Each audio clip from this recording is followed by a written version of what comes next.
Eu não consigo crer no povo que serve ao Senhor e não seja cheio da glória dele. Eu não consigo crer nisso, porque o Deus vivo e poderoso, Ele se alegra com o seu povo que serve. O Deus vivo e poderoso, Ele se alegra com o seu povo. E na palavra do Senhor nos diz que a alegria dele é a nossa força. Nós somos fortes por causa dele. A nossa alegria está nele, amém? Amém? Às vezes nós buscamos alegria em outras coisas. Nós buscamos a felicidade em outras coisas.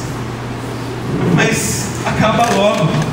Por isso que muita gente diz assim: a alegria de pobre dura pouco. Graças a Deus que eu não sou pobre, porque nele eu sou rico, amém? Porque a minha riqueza está na presença dele, não nas coisas. A glória de Deus na minha vida é maior do que tudo, meus queridos.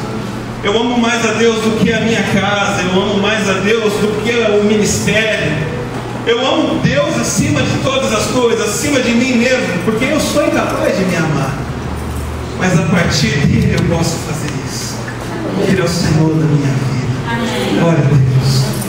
Quero dizer algo para vocês nessa noite. Uma felicidade muito grande estar aqui no pastor, entre os irmãos aqui de Cornélio. Amém? Amém. Somos presbiterianos há alguns anos já. Como o pastor disse, servimos algumas igrejas já. E Deus tem nos levado para este ministério em muitos lugares, para a restauração, na parte da adoração, na parte do amor, de louvor ao Senhor. Então vocês vão ver que eu, minha esposa, e nós tentamos discipular os nossos filhos dessa forma. Que o nosso amor ao Senhor é acima de todas as coisas. O legado que eu quero deixar para o meu filho não são bens, mas é que ele possa amar o Senhor o quanto eu amo. Porque mesmo que ele não tenha bens, ele vai ser a pessoa mais feliz dessa terra. Amém? Glória a Deus. Amém. Meus queridos, abra sua Bíblia aí no livro do profeta Jeremias. Glória a Deus. Vamos um pouquinho de água enquanto os irmãos abrem a Bíblia.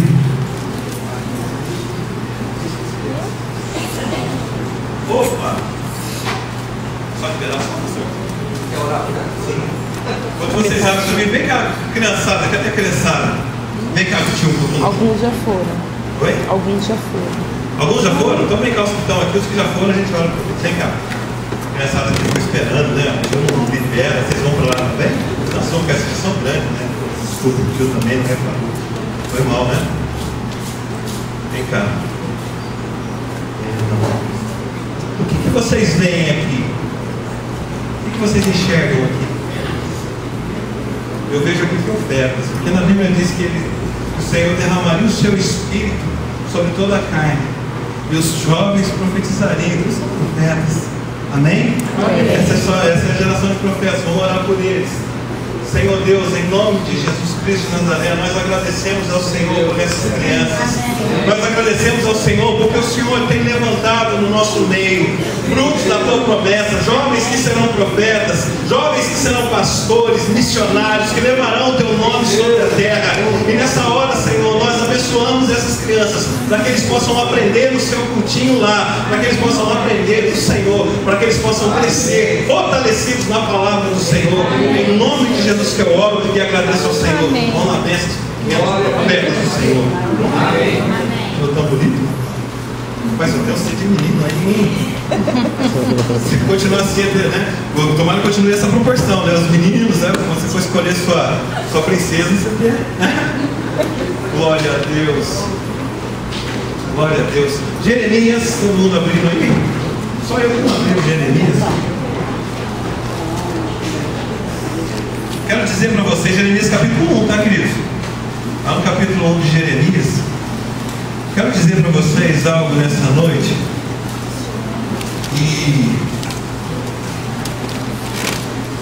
Que Deus, muita gente fala assim, Deus tem um propósito para cada um, né? Nessa noite eu posso afirmar que vai além disso. Vai além de Deus ter um propósito por você, mas você existe por causa do propósito de Deus. Eu quero que você entenda isso nessa noite. A sua existência, ou seja, você só nasceu porque Deus tinha um propósito, E a partir daquele propósito de Deus, a partir daquele desejo de Deus, Ele criou você. Você é fruto de algo maior do que você.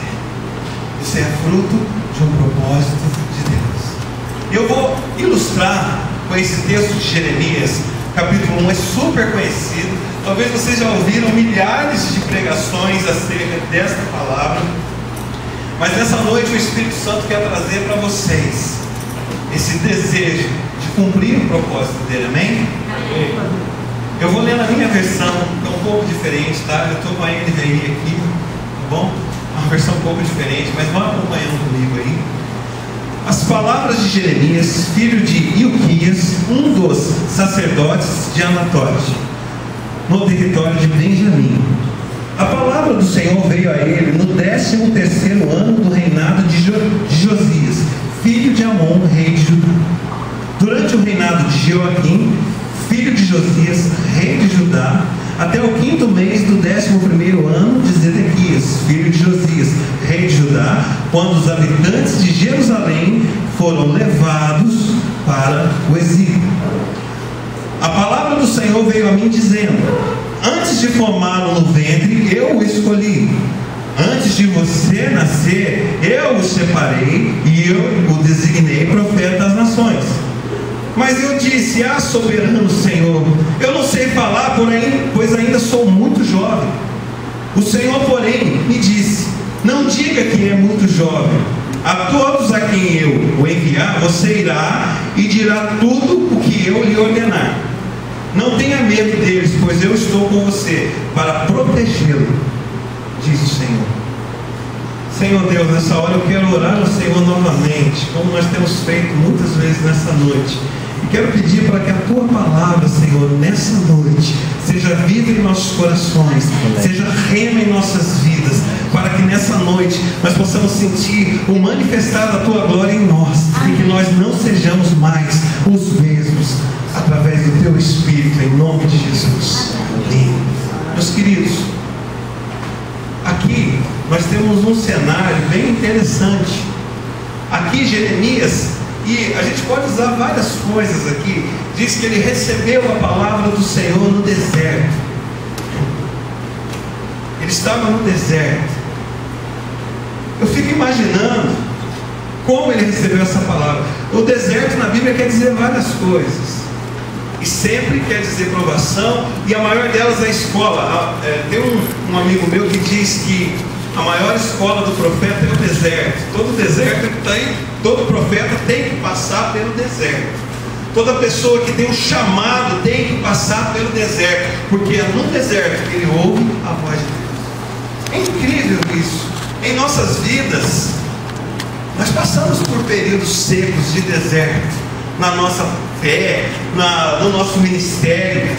Nós falamos que temos deserto nas nossas finanças, na nossa família. Todo mundo aqui, se eu for perguntar o nome de um deserto, alguém passa por alguma dificuldade em alguma situação da vida. Ou só eu? E durante esse período de deserto, Deus fala, e veio a palavra do Senhor a Jeremias. Veio a palavra do Senhor a Jeremias, dizendo, antes Deus falou para ele quem ele era.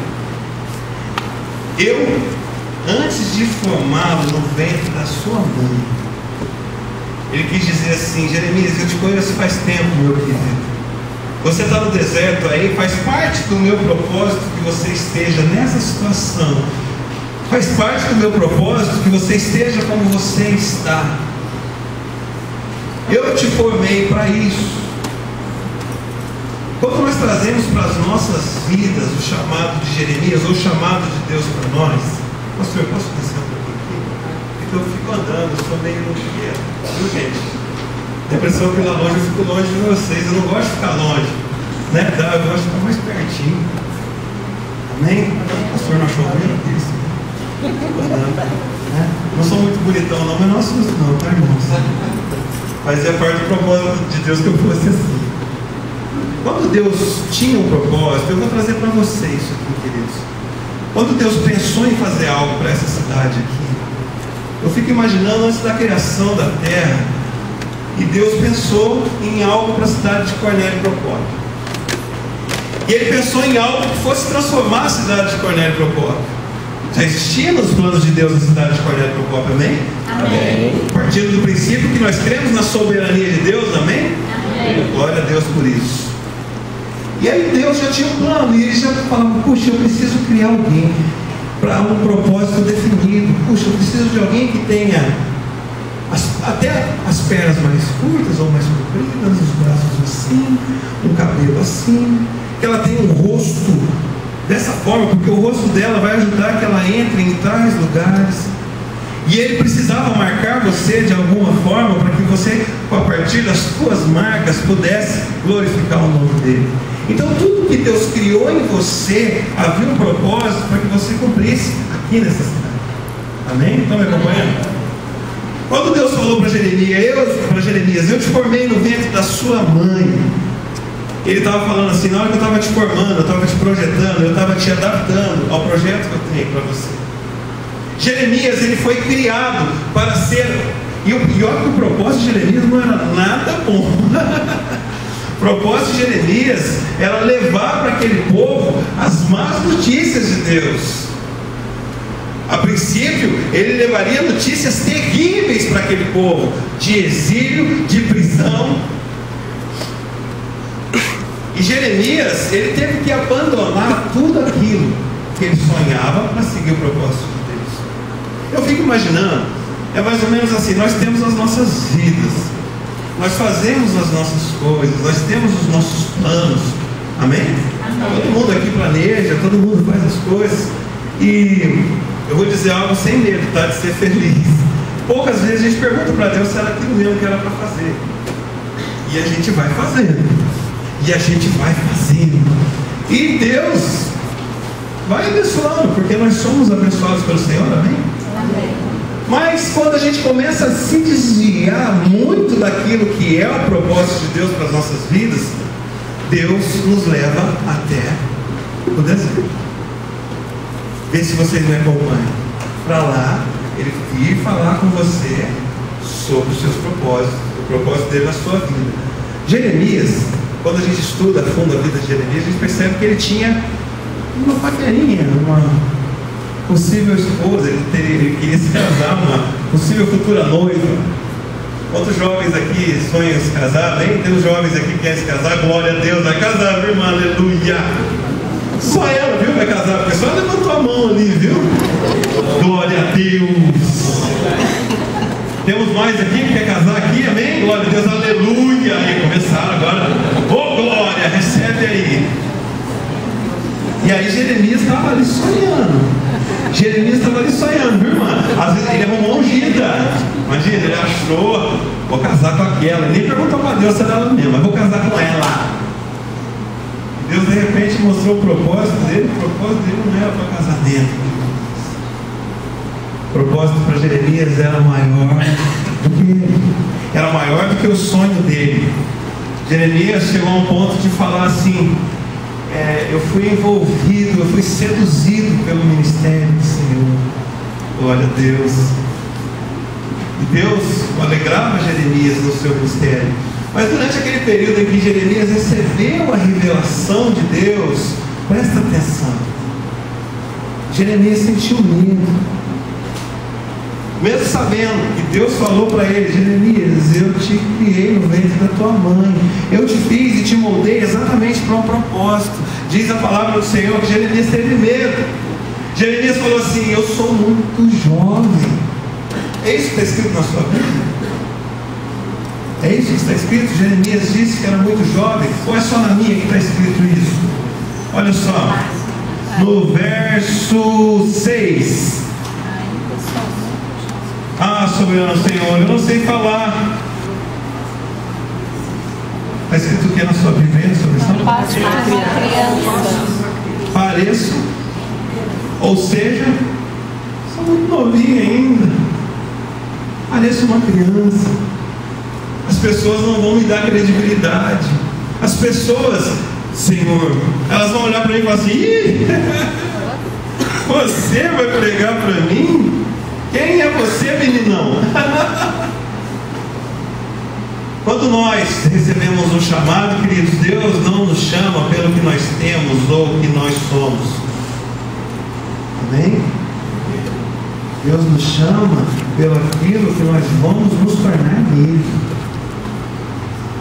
Está pensando que minha vida inteira foi estar aqui na frente falando dele para as pessoas? Não. Eu também fui um daqueles que Deus teve que levar para o deserto para falar dos seus propósitos pela minha vida.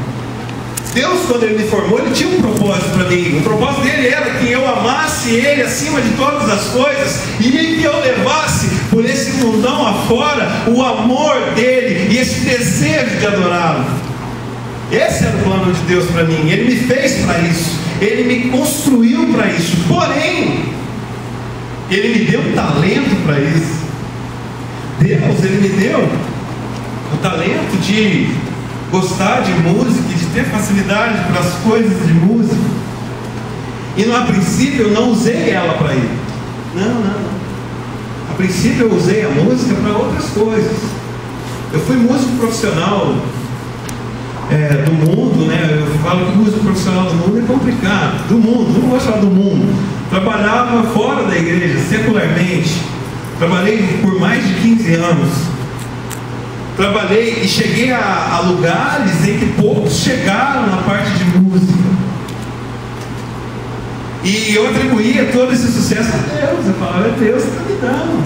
Porque todo mundo fala que Deus, quando é coisa boa, vem de Deus, amém? E eu agradeci a Deus.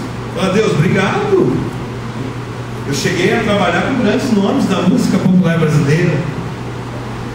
E durante esse meu período de estar tocando entre eles e estar ali, eu não estava exercendo aquele que era o meu chamado, que Deus havia me construído para isso, Deus havia me feito para cumprir esse propósito. Eu estava completamente fora e longe.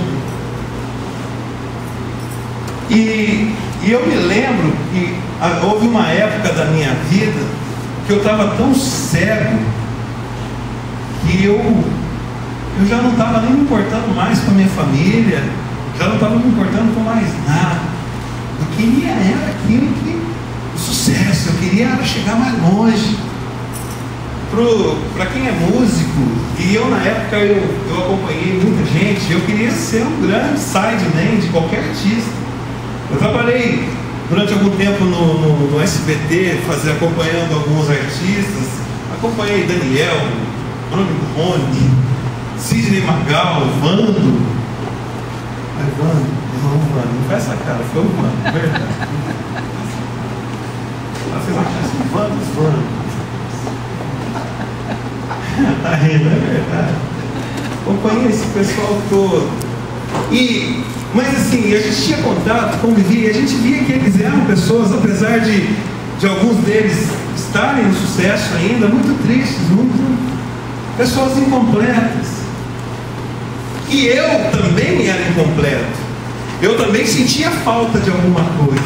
Sabe quando eu buscava algo, e eu buscava na música e no sucesso algo que me preenchesse, e não me preenchia.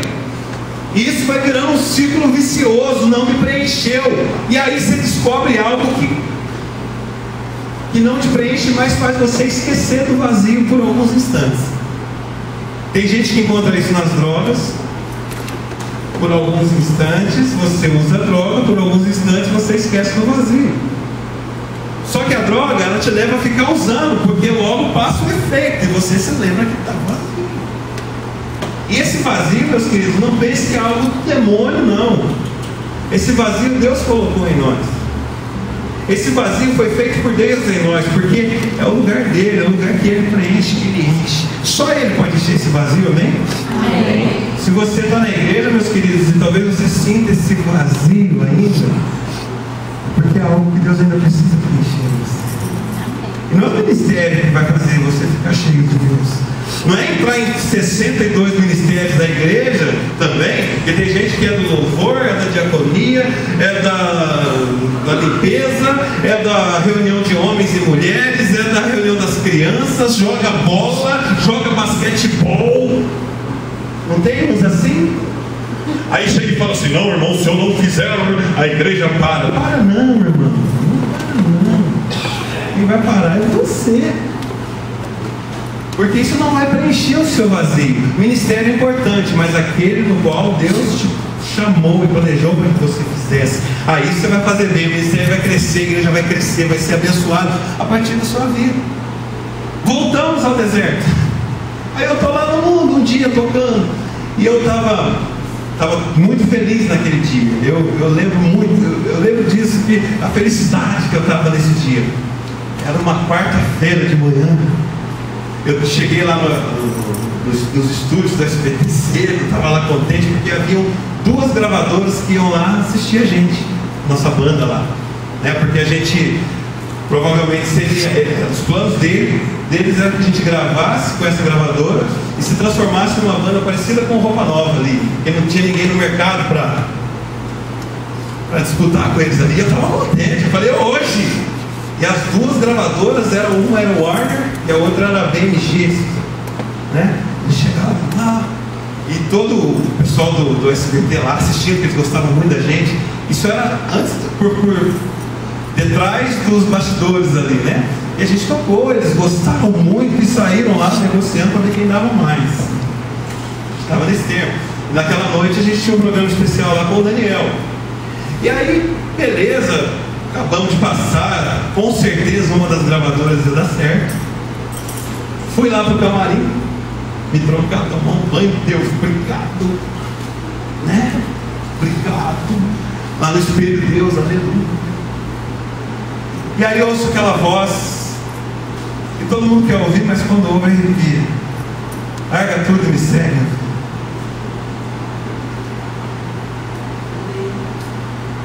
Irmão, vou falar para o seu negócio, você não recebe isso muito bem na hora, não.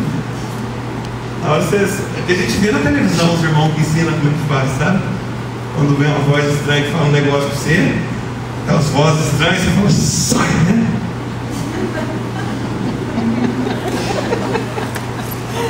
Eu aprendi certinho.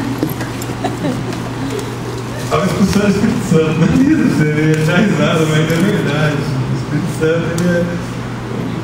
Meu amigo, ele está risado hoje. Meu amigo, ele é... Quando eu falo meu amigo, é o Espírito Santo, querido. Meu amigo está aqui nessa noite, glória a Deus. Amém. E aí, naquele instante, eu ouvi a voz de novo, eu vou falar para você. Aí aconteceu o pior para as pessoas do mundo, mas o melhor para quem é do reino. Meu coração começou a arder. Meu coração começou a queimar. E o desejo de segui-lo era tão grande que eu já não me continha mais. Caí nas lágrimas onde eu estava ali. Fui tocar naquela noite. Aí tocando o programa lá, o Daniel cantando as coisas dele da giripoca lá. Eu nem ouvi a giripoca que o Daniel estava cantando mais. E aí Deus foi tomando meu coração. E eu saí daquela noite lá estranho. As pessoas, meus amigos, viram que eu estava estranho. Eu não falei com ninguém. Primeiro eu pensei, eu vou ter bom senso. Se eu falar, os caras vão falar, é louco, fanático, vamos internar. Segundo, eu tinha que arrumar um jeito de falar para eles, porque eu saindo do grupo ia se quebrar um elo, uma corrente. E os negócios que a gente ia fazer não dariam certo, porque era um grupo fechado. Analisa a situação do menino. Fui para minha casa, cheguei para minha esposa. E eu gosto dessa parte, eu vou falar com alguém sensato da minha casa, vou falar com a minha esposa, né? Porque ela vai dar aquela resposta, certo? Você está doido? Larga a mão disso? Como é que a gente fica? Né? Cheguei para ela e falei assim, amorzinho, aconteceu isso comigo, Deus me chamou e eu vou largar tudo e vou seguir ele. Ela olhou para mim e eu falei, agora vem a resposta que eu preciso ouvir. Ela sentou e falou assim, se você for fazer, eu faço com você. Essa hora ela tinha que ser mulher de Deus. E aí eu fico imaginando com Jeremias, na hora que Deus chamou ele, deve ter sido igual. Jeremias, larga tudo que você está fazendo aí no deserto aí, porque eu te formei, eu te fiz com um propósito, eu quero que você vá e faça tal coisa. E Deus, quando falava comigo depois, Ele só me falava, e é lógico que eu, como um bom negociante, eu negociei com Deus também. Deus, que garantia eu vou ter? Como é que você sabe, irmão? Você já falou com ele também, né? Você conhece ele também, né? Eu quem conhece ele é incrível, né, pastor? O pastor sabe disso, né? O pastor sabe disso, o pastor sabe. E aí, Deus, garantia eu tenho? Ele falou assim, nenhuma. Minha presença te basta. Tá bom. glória a Deus e basta mesmo. Se Deus te garante a presença dele, meus amigos, esquece o resto. Amém? Amém. A maior riqueza que há no mundo é a presença dele. Porque Deus é dono de todo ouro e toda prata. Se eu estou com o dono de tudo, eu vou passar necessidade, queridos? Presta atenção. Se eu quero a prata acaba. Se eu quero ouro, o ouro acaba. Mas o Deus é eterno. O Deus é soberano. Ele te pega pela mão e te faz andar. Ele te faz caminhar. Ele te faz crescer por amor ao nome dele. Só por isso. E aí eu abandonei tudo e vim parar aqui hoje falando com vocês. Aleluia. Deus por isso. Deus salvou meu casamento. Sou casado com essa gatona aí por causa dele. Ele que me mantém casado com essa maravilha de esposa. Os filhos lindos que eu tenho. Ia perder tudo isso. E Satanás não gosta que a gente tenha coisa boa, não, irmão. Ele dá, mas ele toma. Se ele dá um carro bonito, ele faz você bater. Né? É impressionante. Ganhou um carro bonito, nossa, todo mundão ganhou um carro, mas um pouquinho bateu o carro, deu problema, é uma coisa. Deus não, Deus ele nunca te tira o que vem dele. O que é dele. E o propósito de Deus na sua vida, queridos, ele é mais importante do que a sua vida. Hoje, talvez, você está sentado aqui no banco dessa igreja e você deve pensar assim: não há um propósito de Deus na minha vida. Talvez você está aqui nessa noite, não, pregar é só para o pastor, para o missionário. Ah não, cantar louvor é só para o irmão que faz aula de música e tem uma voz bonita. Vou falar uma coisa para você, se engana se você pensa assim. Porque lá na palavra de Deus, lá no livro de Apocalipse, fala assim: indique meu cordeiro de abrir o livro, porque comprou com o seu sangue homens de todas as línguas, raças e nações, e os tomou para si, e os fez reis e sacerdotes. E os fez reis e sacerdotes. Amém. E os fez reis e sacerdotes. Amém. Glória a Deus por isso. Você olha para o lado aqui, eu vejo príncipe, princesas, eu vejo sacerdotes, sacerdotisas de Deus. Eu não consigo olhar para vocês e ver vocês como espectadores, desculpa. Eu enxergo vocês com os olhos do meu amigo, o Espírito Santo de Deus, que quer que você saia daqui nessa noite com um propósito simples. Olha que propósito fácil. Eu vou falar para vocês hoje: ganhar essa cidade para ele. Gente, isso é fácil. Amém? Amém. Vocês falaram amém, demorou para falar amém, falar assim: eu vou esperar, amém, vamos mesmo, vamos agora. Gostou do final, né? Vamos ganhar essa cidade agora. Amém. Amém. Glória a Deus. Gente, aí vai falar assim, aí tem um para fazer, mas encher essa igreja de gente esquisita aqui. Né? Eu venho aqui há tantos anos e começa a vir um povo estranho aqui. Eles vão sentar no meu lugar.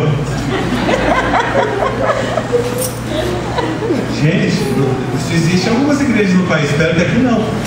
Eu já fui à igreja, irmão, que eu cheguei na igreja, sentei e ficou o irmãozinho atrás assim. E eu olhei e pensei: irmão, será que ele está procurando? Eu estava sentado no lugar dele.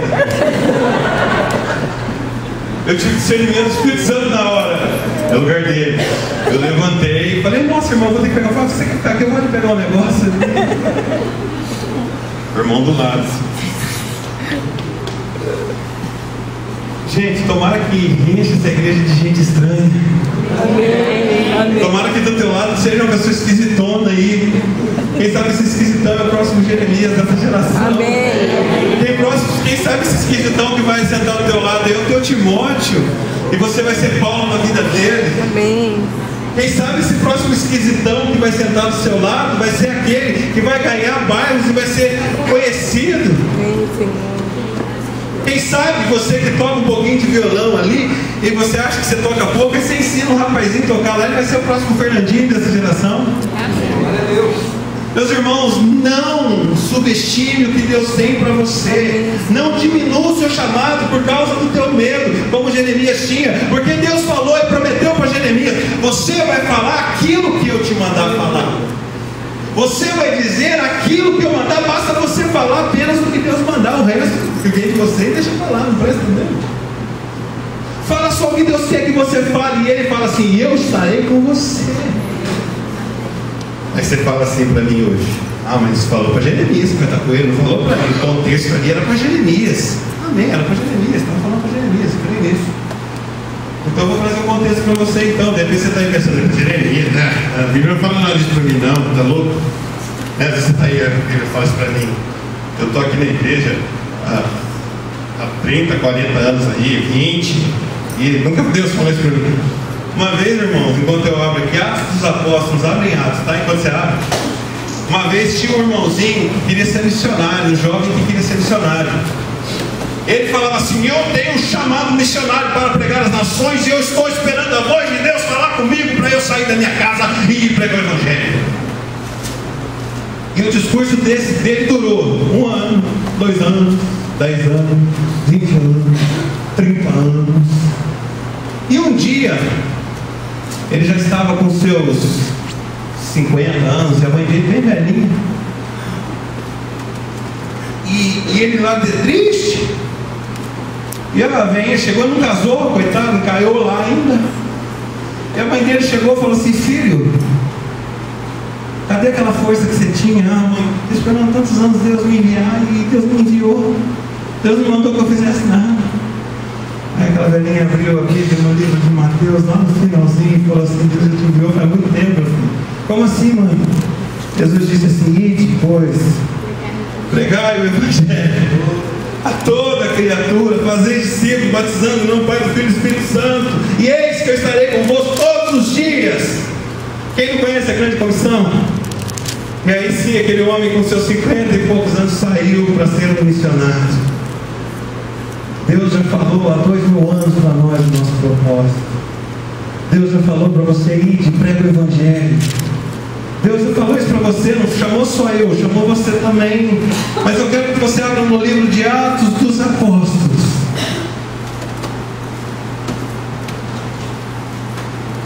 Glória a Deus. Quero ler do capítulo 1, tá? Só um pedaço dele. Capítulo 1, verso 6. Então, acharam aí Atos dos Apóstolos 1:6? Eu vou ler na minha versão, vai lendo na sua aí, que vai dar tudo certinho, tá? Aqui a minha só está com uma linguagem mais nova, que eu tenho pregado muito para louvor, congresso de louvor, que o pessoal não leva a Bíblia. Cara, o pessoal do louvor não carrega a Bíblia, impressionante. O pessoal do louvor trouxe Bíblia aí, amém? Glória a Deus, aleluia. Mas por aí nos congressos o pessoal não leva, rapaz. Às vezes congresso de jovem não leva a Bíblia. E aí a gente leva uma versão mais mastigadinha. Eu estou carregando bastante essa NVI aqui, que ela é mais fácil a tradução dela, tá? Verso 6. Então os que estavam reunidos lhe perguntaram: Senhor, é neste tempo que vais restaurar o reino de Israel? E ele lhes respondeu: não lhes compete saber os tempos, as datas que o Pai estabeleceu pela sua própria autoridade. Verso 8. Mas receberão poder quando o Espírito Santo descer sobre vós, e serão minhas testemunhas em Jerusalém, em toda a Judéia e Samaria e até os confins da terra. Ah, eu estou com medo, mas você vai receber poder. Esse poder, meus queridos, não é aquela coisa dos desenhos animados lá, né? Eu falo pro jovem do Kamehameha, as coisas desse não. Daquele foguinho que sai da mão do cara, não é isso. Esse poder, meus amados, esse poder é a força que vem do Senhor, é a alegria que vem de Deus, é o poder que vem para você, para que você não desista, não esmoreça. É o poder que o Espírito Santo dá para que você tenha autoridade. É o poder que o Espírito Santo te dá para que você não tenha medo. Se você sente medo, se você se sente desautorizado, eu te digo, o Espírito Santo que habita em você está doidinho para se manifestar na tua vida. Aí o irmão vai falar para mim: não, mas eu aqueles negócios que eles esquisitos que os irmãos estão falando lá, quando o Espírito Santo está lá e eu não acredito naquilo. Meus irmãos, os dons do Espírito Santo, os dons do Espírito Santo não são apenas visíveis, há os dons invisíveis também. Creio que há pessoas que falam em línguas. Paulo dizia: eu oro em línguas mais do que a maioria de vocês. Paulo. Mas as pessoas tornaram isso como um empecilho da manifestação do Espírito Santo de Deus, dizendo que aquilo. Não, isso não pode acontecer na minha igreja, mas a apostasia pode. A falta do fogo do Espírito Santo pode. A falta do desejo de adorar a Deus pode. É incrível isso, meus amados. Tudo que eu quero dizer para vocês nessa noite é: o propósito profético de Deus para a tua vida é que você seja cheio do Espírito Santo de Deus e seja luz desse mundo e sal da terra. Que você possa pregar o Evangelho com autoridade e poder. Que você possa ser alguém que não se esconda atrás de uma religião, mas que seja um homem ou uma mulher apaixonadas pelo Espírito Santo de Deus. Amém. Eu não creio num Deus que habita no meio de um povo que não ama a ponto de falar do seu nome para as pessoas. Eu não creio que Deus possa habitar no meio do povo que se envergonha dele. Eu não creio nisso. Por favor, não entristeça o Espírito Santo de Deus. Por favor, não entristeça o meu amigo Espírito Santo. Por favor, não faça isso.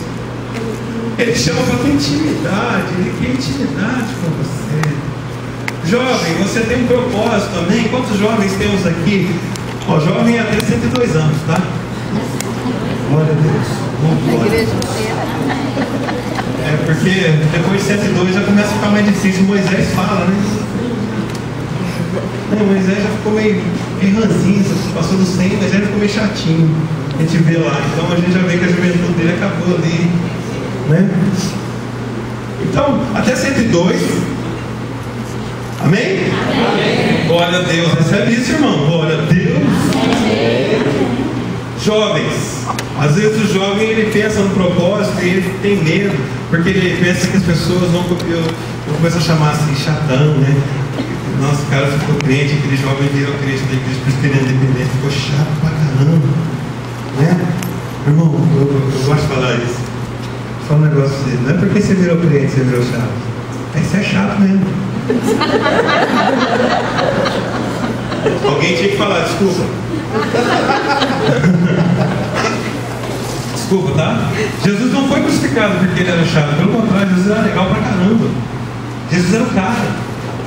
Jesus, na hora que ele estava sendo julgado por Pilatos, ele virou e falou assim: meu Deus, eu não acho nada nesse cara. Esse cara é tão legal que o cara vai pra casa. Pilatos não queria matá-lo, de tão bacana que ele era. Não foi, Jesus não era chato. Cristão que apresenta um Jesus chato, meus irmãos, não é Jesus não. Jovens, Jesus é um cara bacana, pra frente, idealista. Vou falar uma palavra aqui sem ter medo de ser feliz. Jesus era comunista. O único comunista. Ninguém foi tão comunista quanto Jesus Cristo de Nazaré. Jesus era aquele cara mais radical da história. Eu já vou falar radical. Sabia que eu prego como maconheiro também, irmão. É legal pegar como maconheiro. Os caras são bacanas, eles têm uma concepção muito massa. E o cara fala assim: mas você fala que você é muito doido, mas você nem fuma um, brother. Falei: meu, eu vou falar, eu sou mais louco que você. Eu te provo. Prova como, brother? Falei: eu creio no cara que já morreu há mais de 2000 anos. Ele ressuscitou de novo, subiu para o céu e vai voltar numa nuvem para me buscar. Ganhei de você. Ganhei de você, cara. Eu duvido que você tem imaginação para isso. Só que isso não é imaginação, isso existe. Ele vai voltar, amém? Amém. Eu vou mudar o que eu falei. Ele está voltando. Amém. A palavra de Deus nos diz o verbo desta forma: Jesus está voltando. A gente fala voltará, é uma coisa que ainda vai acontecer. A volta de Cristo já está acontecendo. Jesus começou a voltar quando ele voltou. Quando ele foi para o céu, já estava voltando. Então Jesus está voltando, amém? Amém. Glória a Deus por isso. E nessa noite, queridos, eu quero orar por vocês. E eu quero fazer uma oração nessa noite, não uma oração qualquer, não. Eu quero orar, eu quero pedir para o Senhor, para o meu amigo Espírito Santo, que Ele possa fazer o meu coração queimar novamente. Que o seu coração comece a queimar novamente. Mas você fala assim: será que vai ser necessário para eu cumprir o meu propósito profético? Sabe por quê? É uma palavra para nós essa noite. Abre sua Bíblia lá no Apocalipse, capítulo 2. Abre lá, querido. Oh, Deus Santo. Oh, Espírito Santo. Amor, a tua versão é melhor que a minha? Tá? Apocalipse capítulo 2. Deus nessa noite nos chama de Éfeso. Deus nessa noite nos chama de Éfeso, queridos. Eu estava orando na minha casa. Antes de vir para cá, perguntando para Deus, pedindo discernimento do que ia acontecer aqui hoje. E Deus me chamou essa igreja de Éfeso. Falei, mas a nossa IPI, por que, Senhor? O que é Éfeso? E eu comecei naquela hora a ler sobre Éfeso e veio essa carta no livro de Apocalipse, porque o Senhor tem a dizer para nós, Éfeso, nessa noite. Ao anjo da igreja em Éfeso, capítulo 2, verso 1. Estas coisas diz aquele que conserva na mão direita 7 estrelas e que anda no meio dos 7 candeeiros de ouro. Isso é Jesus, meus queridos. Conheça as tuas obras, tanto o teu labor como a tua perseverança. Amém? Somos assim mesmo, Senhor. E que não pode suportar homens maus. Nós não suportamos mesmo, Senhor. E que pudesse a prova os que si mesmos se declararam apóstolos e não são, e os achastes mentirosos. Amém? Nós somos assim, Senhor. E tendes perseverança e suportastes provas por causa do meu nome, e não te deixaste esmorecer. Quem tem ouvidos, ouça o que o Espírito diz às igrejas. Perdão, por aqui. No verso 4. Tenho, porém, contra ti que abandonastes o primeiro amor. Lembra-te, pois, de onde caíste, arrepende-te e volta à prática das primeiras obras. E se não, venho a ti e moverei do teu lugar o teu candeeiro, caso não te arrependas. Tens, contudo, a teu favor que odeia as obras dos nicolaítas, as quais eu também odeio. Quem tem ouvidos, ouça o que o Espírito diz às igrejas. Ao vencedor, dar-lhe-eis que se alimente da árvore da vida, que se encontra no paraíso de Deus, no Éden. Glória a Deus. Meus queridos, nós somos exatamente assim. Nós somos perseverantes, sim. Nós temos apenas no Senhor, nosso Deus. Nós não nos corrompemos. Mas Deus tem contra nós que abandonamos o nosso primeiro amor. O que é o primeiro amor? A paixão pelo propósito do Senhor. Quanto tempo faz que você não chora ao ouvir o nome de Jesus? Quanto tempo faz que você não se declara para Ele? Nessa noite, meus queridos, eu quero convidar você. Feche os teus olhos mais uma vez. Eu peço a você nessa noite. Vou pegar um dos violões aqui dos irmãos, porque eu posso ter um violão ali? Posso pegar? Qual dos dois eu posso ter? Posso pegar?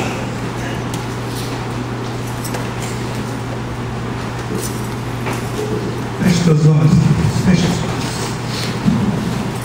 Há um propósito profético de Deus na sua vida. Você foi criado para cumpri-lo. Só que você precisa nessa noite ser restaurado.